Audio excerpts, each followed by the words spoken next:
Yo, if he was a dope fiend, yo, it'll be the no veins? problem finding the veins. Look at that shit. That's that. That's that. That's how much my puppy loves Yo, me. don't miss a spot. Don't miss a spot. Oh, wow. You get VIP treatment over here. You can't be working on cars and having mosquito bites, man. Hell no.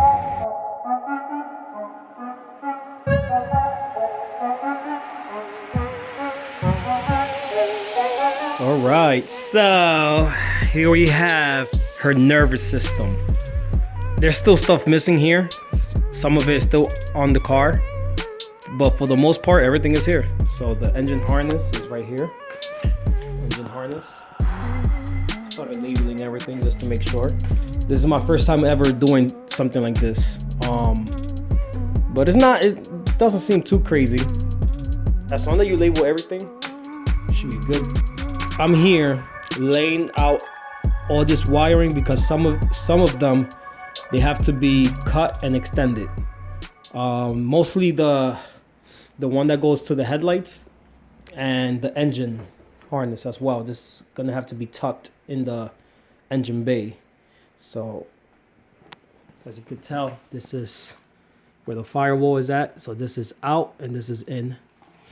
We got the ECU. That's the 6-speed ECU. Well, obviously from here on is the dash harness. So I had connected the radio with the dash harness, the cluster, and the steering column with the ignition. The fuse box right here. That's where everything goes to. And then back out to the firewall. This is the firewall. Goes out into this fuse box. Now this fuse box, I'm gonna relocate it to inside the car because I don't want to show this in the bay. The bay, I'm trying my best to eliminate all cabling in the bay. So in order to do that, I will have to relocate this to inside the car and then extend all these cables, which is pretty much like the headlights, the fan cooler, what is this, the AC condenser, you know what I'm saying, the horn. So that's what we're doing. So I just added some 12 volts to see this working. This is Becky's ignition. See, I can turn it on. That turns on. That's pretty cool. So I'm trying to turn it on. You hear it click? It's trying to turn on with no motor. Becky's like, what's going on? What are you doing to me? But yeah, so the radio is on. Cluster is on. I gotta put gas. I got no gas. And yeah, right there we have a power supply, 12 volts. Currently, there's a 2 amp draw. I guess that's the radio and all these little lights. It's consuming 2 amps. But yeah, here we have the complete wire harness.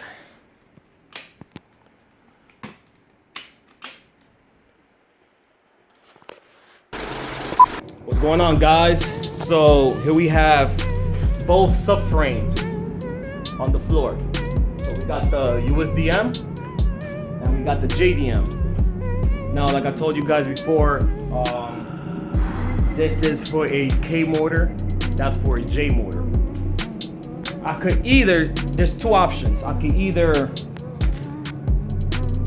relocate this. Well, there's a couple of options actually.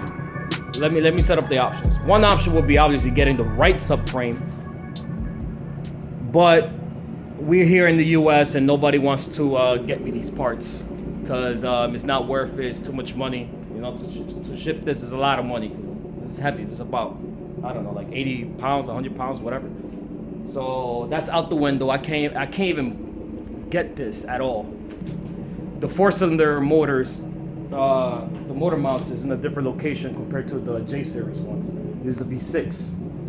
The V6 has a different shape overall. Look at this. That's the V6. That's the 4-cylinder. And on top of that, it's in a different location. I don't know if you guys can see. You see? This the 4-cylinder is on this side, and then the V6 is more towards that side. This is what we are going to do. We're going to swap out the brackets for the power steering rack. So I did my measurements. This is identical to this. The only difference is the location of the bracket. This is obviously opposite. This is the JDM one. This is the original Becky subframe. So yeah, so it's literally the opposite. So see this bracket? You see? All I gotta do is bring this and put it over here, and vice versa. That bracket as well. Bring that over to this side, and that's about it. Doesn't seem hard. I feel way comfortable just swapping the power steering brackets compared to the motor mounts. I don't want to touch the motor mount because, I mean, think about it. That holds the motor. I don't want to. It's already done. I don't want to touch that. Even though I'm sure people has done it before, but like I said, like this is my first time ever doing this. I never ever in my life done this type of work. So it's the first time for everything, and this is my first time doing this. So using common sense, I was able to figure that out. And this is something I could do. This is not that bad. Drilling out the spot welds and stuff like that. Cutting this as close as possible. Right here. Cutting this. And bringing this over to that side. So it'll be fun. I just have to go get the spot weld remover. And I have a grinder already, so yeah, so that's all I need.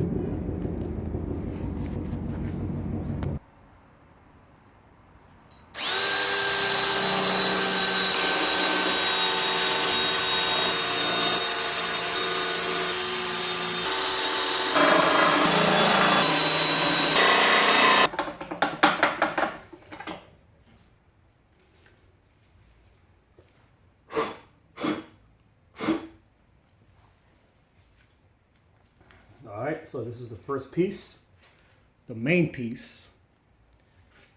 Actually, this is the USDM.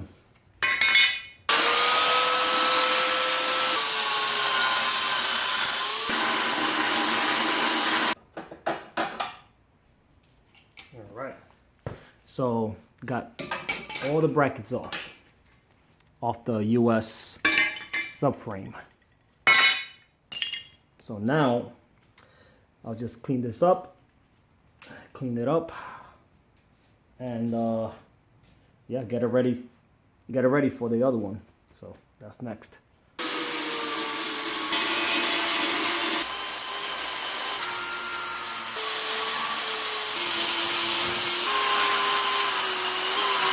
So right here, here, and here, Gucci. So it's ready. So this is the original US.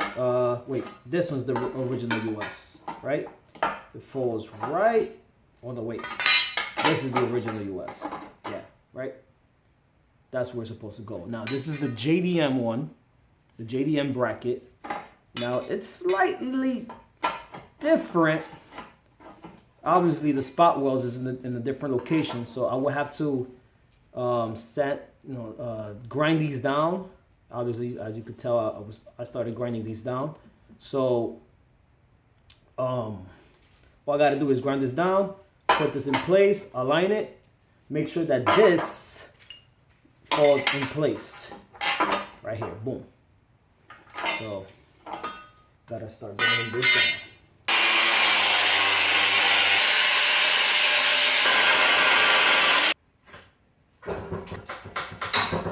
So I had swapped over the rack and pinion just to see if everything fits. This was the missing link, the missing part. All I gotta do is put this here, align it, and that's it. Look at that. Nice. Now, I gotta make sure that everything falls in place. I gotta weld this here. Weld a nut down here. Just weld this bracket back here. And that's it. Nice. All right, so let me show you guys. So I know it's kind of confusing, but here we have JDM, USDM. Now, obviously, now I had swapped over the rack and pinion. I measured everything out, and it worked out. So this is the JDM rack with the bracket. Check this out. So this is the JDM bracket. This is the US subframe. All I gotta do is, well, I gotta make sure I measure this, make sure it's centered, then weld this, this, and this. Let me see. So that's that.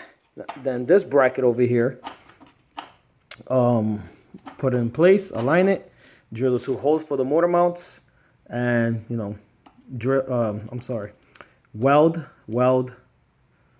weld, secure. And then I also have to install a nut on this side. So 2 nuts, 1 nut here and 1 nut over there.